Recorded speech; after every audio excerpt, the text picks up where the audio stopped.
Dr. Father V. Sebastian be introduced. Dr. V. Sebastian will speak on the role of Christianity in nation building with reference to Brahmabandhav Upadhyay. Postgraduate studies at the University of Louvain, Belgium, and doctoral studies at the Mysore University. He has published articles in books and journals and presented research papers in various universities. Apart from philosophy, his research interest areas include sociology, anthropology, politics, and history. Father, we are grateful that you accepted our invitation to share with us your knowledge on this important topic. Thank you very much for organizing this seminar. And special thanks to Father Peter de Cruz and all who have come, and all the way from Bombay. There are some people here. So thank you for your presence. And most of you students, I guess, you are familiar with commerce, I suppose. Commerce? Are you students of commerce? Arts? Art. Anybody of political science here? Political science? History, anybody? Very good, excellent, excellent, okay. So the topic which I'm going to deal with very briefly is Brahmabandhav Upadhyaya's cultural nationalism. Now, if we consider ourselves as Indians, isn't it? We're all Indians.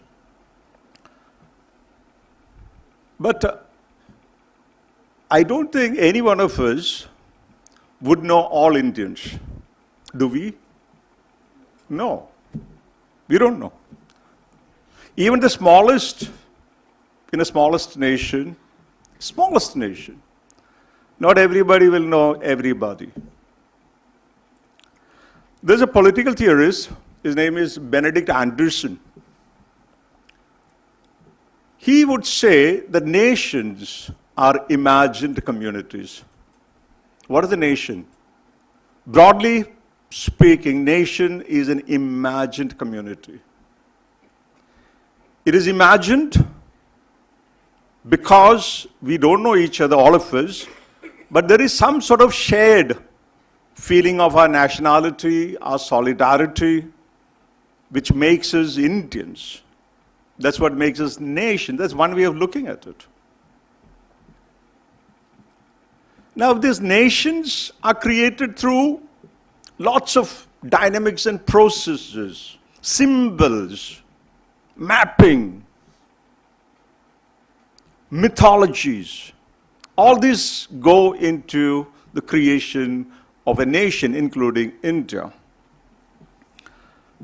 Now, when you have a phenomenon like nationalism, you need concepts to understand it.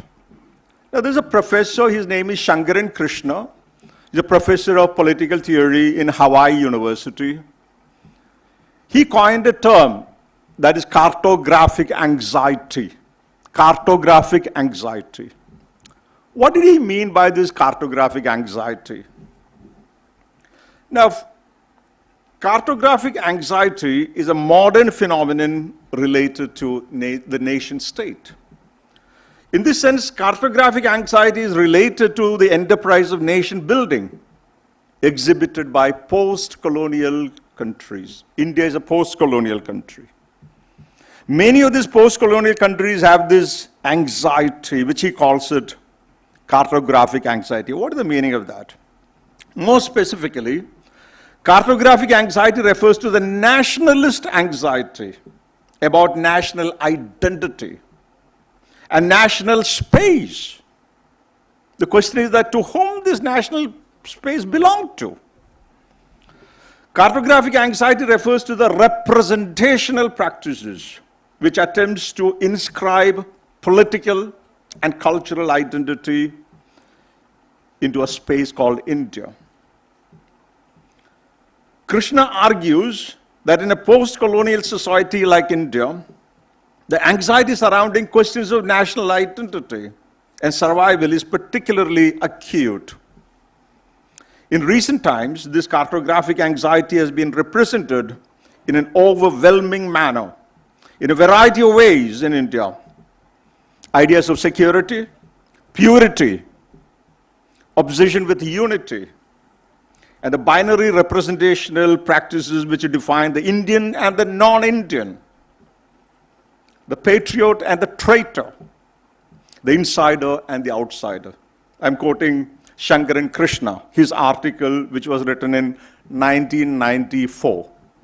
It's a very powerful concept to understand what is happening in India. Basically, cartographic anxiety means the anxiety of making the Indian nation during and after the colonial period. In pre-independent India also, the cartographic anxiety is present. Before independence, cartographic anxiety, cartography is the social and political production of nation and nationality itself. From the mid-19th century, with the rise of Indian nationalism, the question became very acute, important. To whom India belongs? We must remember that the very idea of India is something relatively new. The idea of India began to develop only with the British colonialism. Only with the British colonialism. Please remember one thing. If you take 1920s and 1930s before independence, please remember one thing. 60% of India was ruled by the British. 60%. And 40% of India was ruled by what is known as 560 odd princely states, both big and small. Patiala, Baroda state, Travancore state. There are more than 565 states. So 60% British India and 40% princely state. It's an extremely complicated picture. Then the idea of India is very difficult to imagine. That's what Indian nationalists began the process from the last part of the 19th century onwards, and Gandhi, Nehru, lots of others.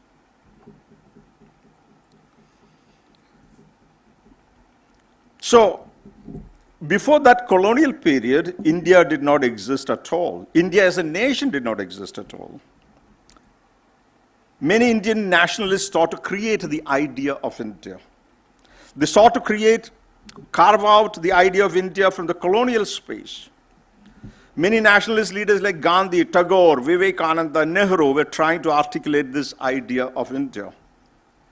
In pre-independent India, there was a Bengali nationalist who sought to articulate the idea of India through cultural nationalism. And his name is Brahmabandhav Upadhyay. His photo is here, Brahmabandhav Upadhyay. He considered himself a Hindu Catholic, which implied hyphenated religious and cultural identity. Now, Upadhyaya embodied a complex and controversial legacy because he committed himself to two modes of identities, which were alternatively merging, separating. On the one hand, he struggled to maintain his socio-cultural identity as a Hindu Catholic sannyasi. He was a sannyasi. On the other hand, he also struggled with the identity of a militant Hindu nationalist. So as far as the religious legacy was concerned, Upadhyaya, who wanted to be a Hindu by culture and Christian by faith, and tried to synthesize Hinduism and Christianity, stood at the crossroads of interreligious dialogue and encounter. It must be said that Upadhyaya sought to keep both modes of identity in tension with great difficulties. He was a Hindu, he was a Brahmin who became a Catholic. Now, I just want to cut short everything and very briefly, because you're all tired, I know that. So very briefly, in the first section, I just want to mention about Christianity's relation to the political domain. So he became a Catholic. He called himself a Hindu Catholic. So before coming to his nationalist ideas, I just want to very briefly mention, it's a huge areas, Christianity's relation to the political domain. Now, Christianity evolved gradually, slowly, in the huge Roman Empire in the 1st century AD onwards. They were a persecuted minority in the Roman Empire. They were suspected many things. So they sought, like Judaism in the Roman Empire, Christians also sought to keep a distinct identity. This scenario changed with the coming of Constantine the Great, emperor, Roman emperor. He was sympathetic to Christianity. With that, slowly and gradually, the persecution ended. And then you have in the 5th century the collapse of Roman Empire, especially the western part of the Roman Empire, with the Germanic tribes coming into the Roman Empire, looting and burning cities, including Rome. With that, Roman Empire slowly and gradually collapsed. It was a political vacuum. It created a political vacuum. During that time, in the 5th, 6th centuries, Catholic Christian bishops, Christianity was the only stable structure standing in this chaotic political atmosphere. The only stable structure that was standing. So bishops took the charge of political administration. There are barbarian, so-called barbarian kings in France and Italy and so many other countries. So these bishops took the role, political role. They started representing the people in the councils before the kings, etc. Little after that, you have a very important principle that is coming, that is in political theory, that is diarchy principle. Diarchy principle. That means you have two powers here. One is spiritual power, which belongs to the church. Then you have the political power, which belongs to the king, the state. From here, this idea will come of the separation between the state and religion, state and the church. This will become more and more pronounced during the French Revolution. The total separation of religion and the state. Religion and the state. These are much debated issues. Now, coming to Indian nationalism and Christianity, it is almost 2,000 years old in Kerala. That is a Syrian Christianity. Then you have another group of Christians coming with Francis Xavier, etc. That is a Portuguese Christianity, a European Christianity in the 15th century, 16th century. Now, let me cut short all these things and come to Indian nationalism. The development of Indian nationalism. I'm saying this thing just to locate Brahmabandhav Upadhyay and his nationalism. Now, there is a political theorist, well-known, Partha Chatterjee, Partha. He would say that, Indian nationalism has some peculiarities, Indian nationalism. He said that Indian nationalists created a domain, a separate domain. There are two domains. One is, cultural domain, spiritual domain. And there is another domain that is a political, technological, material domain. So Indian nationalists admitted the superiority of the West, the British colonial power, their superiority in the material, temporal domain. Okay, you're all wonderful, you have gone ahead and you are superior in that domain. Indian nationalists accepted that. But they said that, there's a cultural domain, inner domain, which is peculiar to us. There, we have superiority. It is about cultural identity, according to Partha Chatterjee.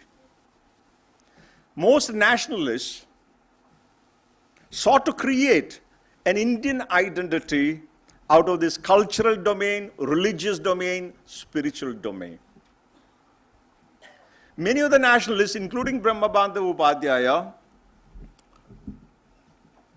in their writings you will find, even in Gandhi's writing you will find, Vivekananda's writings you will find this idea that West is materialistic, but India we are spiritual. This idea is there. In India, spiritually we are superior. Vivekananda will go to the extent of saying that in India we have only one preoccupation, that is with the religion. But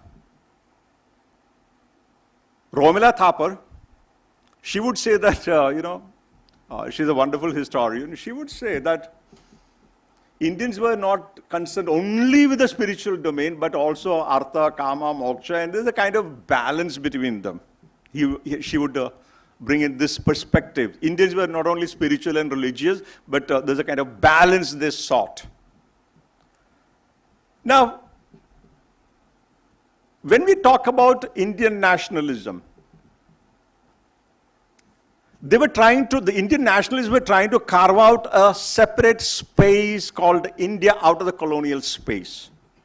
And to invest that entity, that space with a meaning, history.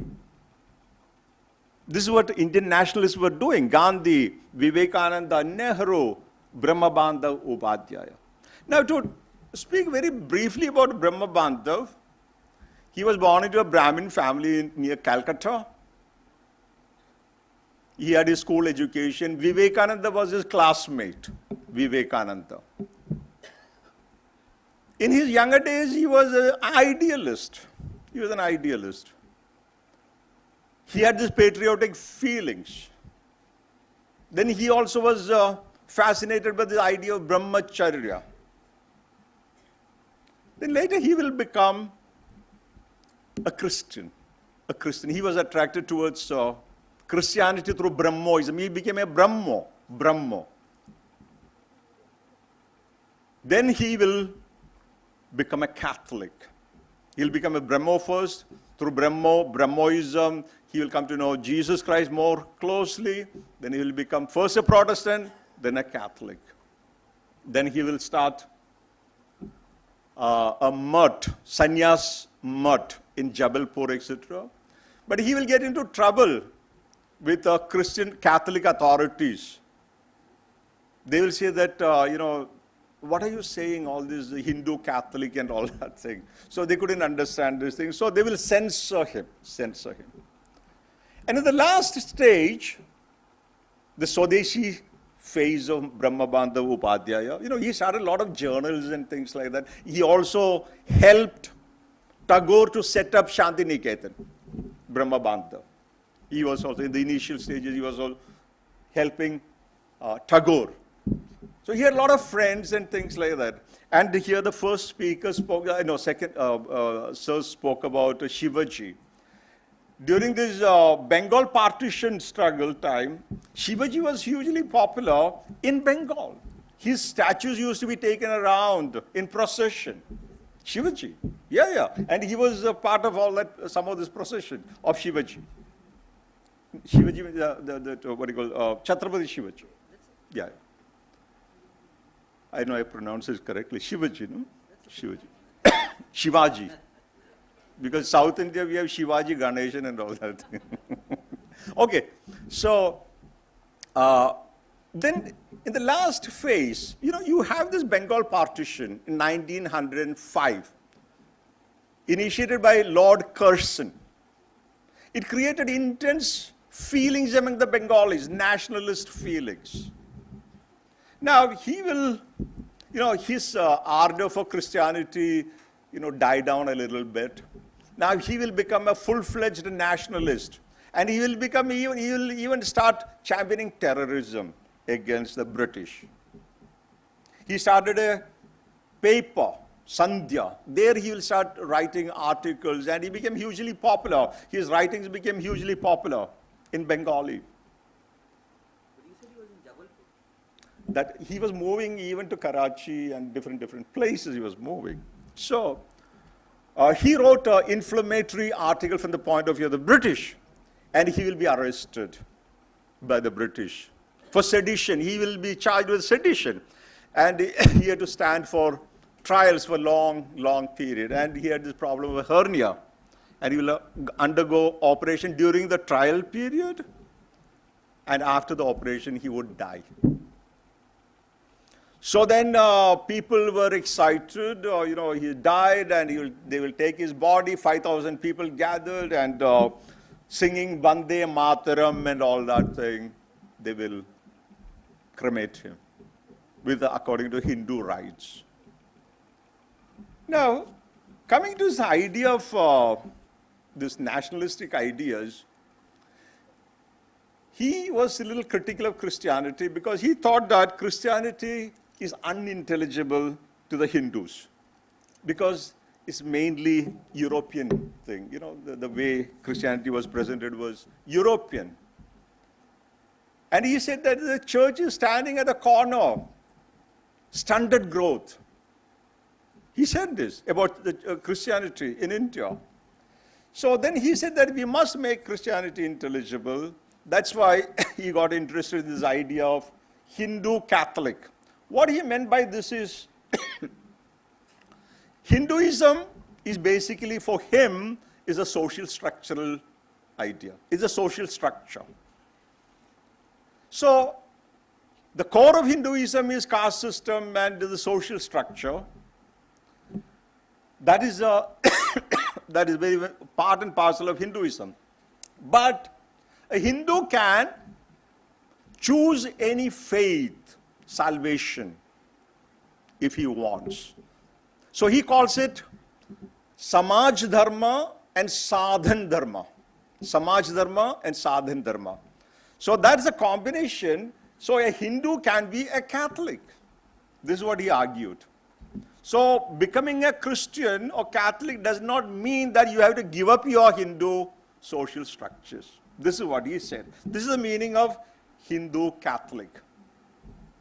Now when we come to his idea of the nation and race and all these things are very complex, very briefly put, for him, Aryans are the creators of Hindu civilization, Indian civilization, and he equated India with the Aryan culture, Hindu culture. There's a kind of, for him, India is Hindu, Hindu is Aryan. So this kind of correspondence he was making. Sorry?